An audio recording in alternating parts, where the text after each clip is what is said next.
আমার নবী মুসা অমুক জায়গায় জঙ্গলে চলে যাও, আমার একটা বন্ধু শুয়ে আছে, তার জানাজা খানা পড়বে যাও।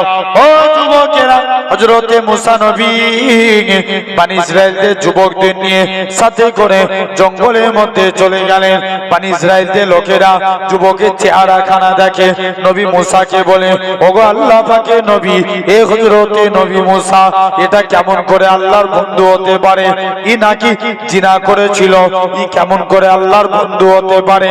না না না, এটা মানা যাবে না, এটা মানা যাবে না। এ হযরতে নবী মুসা চলে যান, এই মানুষটা আল্লাহর বন্ধু হতে পারে না, ই জিনাকারী।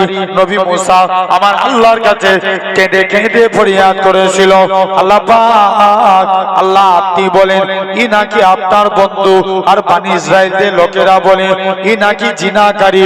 আল্লাহ এটা কেমন করে সম্ভব? এ নওজোয়ান যুবকেরা, আমার আল্লাহ জানিয়েছিলেন, এ আমার কালিমুল্লাহ, এ আমার নবী মুসা ওই বান্দাটা জিনা করেছিল ঠিকই কথা, আমি আল্লাহ পাক আমার কাছে তওবা চেয়ে নিয়েছে, আমি আল্লাহ তার জীবনের পাকার পাকার গুনাহটাকে আমি আল্লাহ ক্ষমা করে দিয়েছি।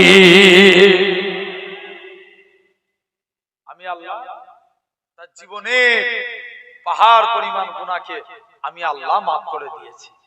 তাহলে কাজে কাজে আল্লাহর কাছে তওবা করে ফিরে আসবো, বলি ইনশাআল্লাহ। ভাই মরতে আমাদের হবে না, এই মরণ থেকে কেউ রেহাই পাবো? কোনোদিন কেউ রেহাই পাবনি। তাই দিল থেকে তওবা কবুল হওয়ার জন্য শর্ত হচ্ছে তিনটে। কটা? এক নাম্বার, আপনি যখন তওবা চাইবেন মনে মনে নিয়ত করবেন যে আমার তওবাটাকে আমার আল্লাহ কবুল করছে, জোরে বলবে না, এই বিশ্বাস রাখা। দুই নাম্বার, আপনি যখন তওবা চাইবেন, যে গুনার জন্য তওবা করছেন সেই গুনাহটা পুনরায় যেন না করা, যেটাকে বলা হয় নুসুহা। কি বলা হয়? তওবাতুন নুসুহা। এই গুনাহ যেন পুনরায় না হয়।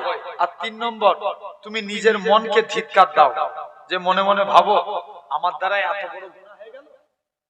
এই তওবা চাওয়া, এই তিনটে জিনিস যার মধ্যে থাকবে জানবেন তওবা কবুল হবে।